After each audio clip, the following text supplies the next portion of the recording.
Ms. Darr, would you like to start? I'd love to start. Thank you, Chairman Begeman and Vice Chair Miller. Thank you very much for having us here today. Thank you for holding this hearing, and I particularly appreciate being on the 5th panel. It is my pleasure to be here today. My name is Linda Darr, and I am President of the American Shortline and Regional Railroad Association. We are the national trade association representing the nation's 600 Class 2 and 3 railroads, commonly referred to as short lines. Most short-line railroads operating in the U.S. today are small and locally based. Together, short-line railroads operate just under 47,500 route miles, or nearly one-third of the national railroad network. Short lines operate in 49 states, and in 36 of those states, they operate at least 1/4 of the state's total rail network, and in 5 states, they operate 100% of the state's rail network. Short lines are often called, as they have been today, the first mile, last mile operators of the nation's railroad system, as they handle the origin or destination of nearly 1 out of every 5 rail cars moving on the national system. The vast majority of these cars are interchanged by the short lines to Class 1 railroads, such as CSX Transportation. Of our member railroads, 147 are interchange partners with CSX. While CSX has been working over the last few months to restore its level of service to its customers, including short lines, our members and their customers have suffered and continue to suffer adverse impacts as a result of CSX service disruptions. Since June of this year, and I'll admit I had to go to speech therapy for saying my S's when I was in elementary school, so that was really a mouthful for me. Since June of this year, we have been supporting our members and reaching out to CSX on their behalf, and we have also encouraged them to reach out directly to CSX in regard to these service issues. While we are concerned about CSX service to our railroad members and their customers, we also want to support them in making their network better. We are committed to an atmosphere of transparency and an open dialogue and ways of improving service. We believe that collaboration and communication are of primary importance to our business model as short lines and to the rail network overall.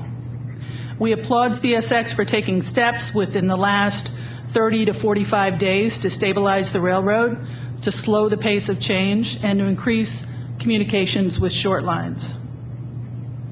Of note, CSX has established a series of conference calls to keep short lines up to date, and they have sent representatives to our regional meetings to continue that outreach, including a planned presentation by Frederick Eliason later this month at our regional meeting in Providence.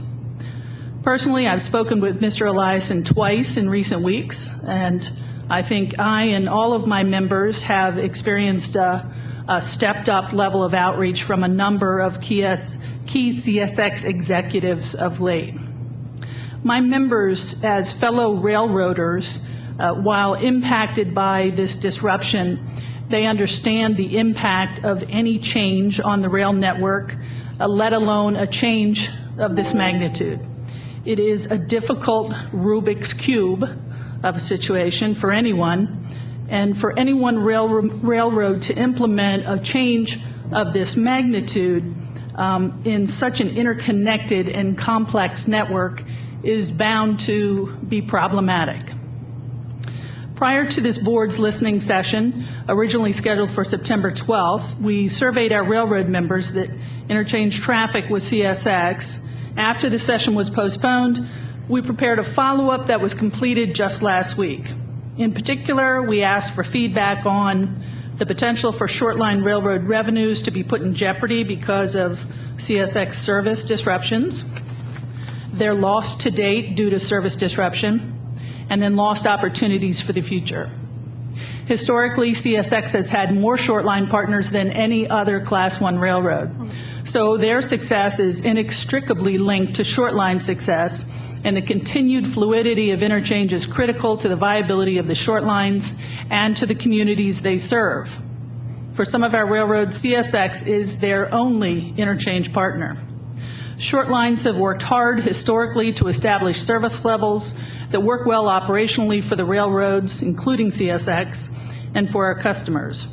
When the CSX service disruptions began, we reached out to our member short lines to gauge the impact.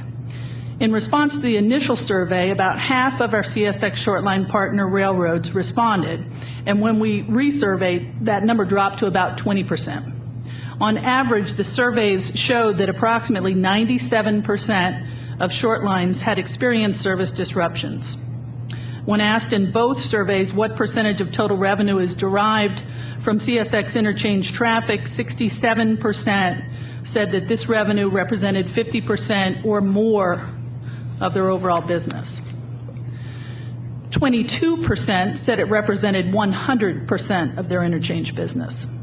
In the second survey, when asked whether the disruption continues, 8% said the problems have been resolved, 43% said some problems had been resolved while others have appeared, and 50% say that they continue to have problems.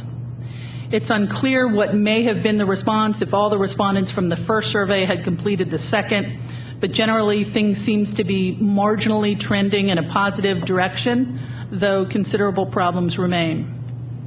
71% of short lines in the initial survey said that they had lost revenue due to CSX service disruptions, and 24% said that they had lost customers. In the follow-up survey, 20% reported winning those customers back, but 80% did not. When asked what percentage of their CSX interchange revenue was negatively impacted by service issues and operating changes, a quarter of those surveyed said that 100% of their revenue had been negatively impacted.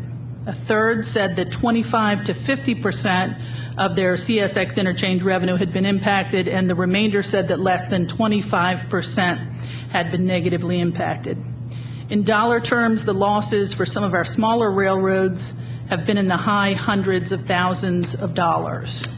Some of these railroads have revenues annually of $2 to $3 million, so a loss of that magnitude can be devastating, and frankly, it threatens their continued existence.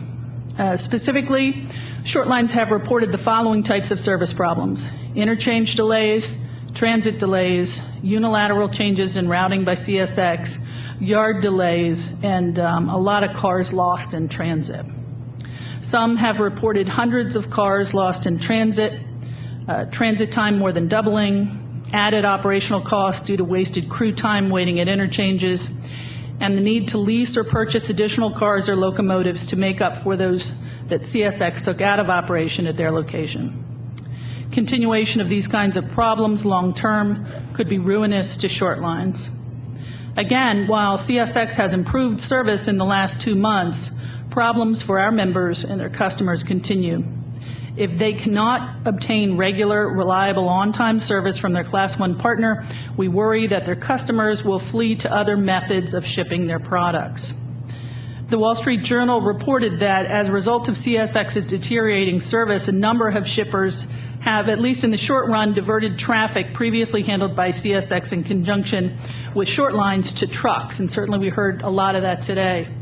Transport Topics cited an independent poll that asked shippers what would happen to their shipments in the future if CSX's service did not improve to previous levels, and the poll indicates that competing railroads and other modes of transportation would capture that freight. Both our initial survey and the follow-up survey support that, and movement off of rail and onto trucks is perhaps the most off-cited concern for our short-line railroads. Some call us the truckers of the railroad industry. 61% of the respondents reported they had lost opportunities to provide new or additional rail service to customers. Their comments in the survey echo the same concerns registered in the first survey. Here are 2 quotes from the second survey. Customers cannot depend on timely delivery schedule and have turned back to trucks. And cars for CSX interchange sitting an average of 6 days before being pulled. Paper and steel customers going to trucks on account of a lack of empties to load. To the extent to which freight is diverted from railroad to trucks, the public suffers the negative consequences of greater wear and tear on the nation's infrastructure, congestion, and environmental impacts. While it's difficult to quantify the loss of revenue from new rail business, it is fair to say that as the economy rebounds, the rail freight market stands to gain. And as our short lines are poised to build on their service to their customers, Unfortunately, there has been a chilling effect resulting from the CSX service disruption as shippers question the overall reliability of rail service. We applaud both the efforts of CSX to fix the service problems, and we applaud the STB for providing interested parties the opportunity to share their thoughts on the service disruptions. We believe that CSX can work to address these concerns successfully. We urge them to do so. We want to play whatever part we can to get the freight to the shipper and to take care of these service disruptions and to get the freight back on the rail network where it belongs. And I do just want to say before I close, I spent the day yesterday at CSX headquarters in Jacksonville. There is no lack of effort of very smart people at their headquarters trying to do whatever they can to deal with these service disruptions. And they are dedicated employees, and I think that, you know, it's in our best interest to wish them all well and do what we can to fix this problem, because ultimately we all benefit from that. So thank you for the opportunity to be here today, and I look forward to any questions you might have.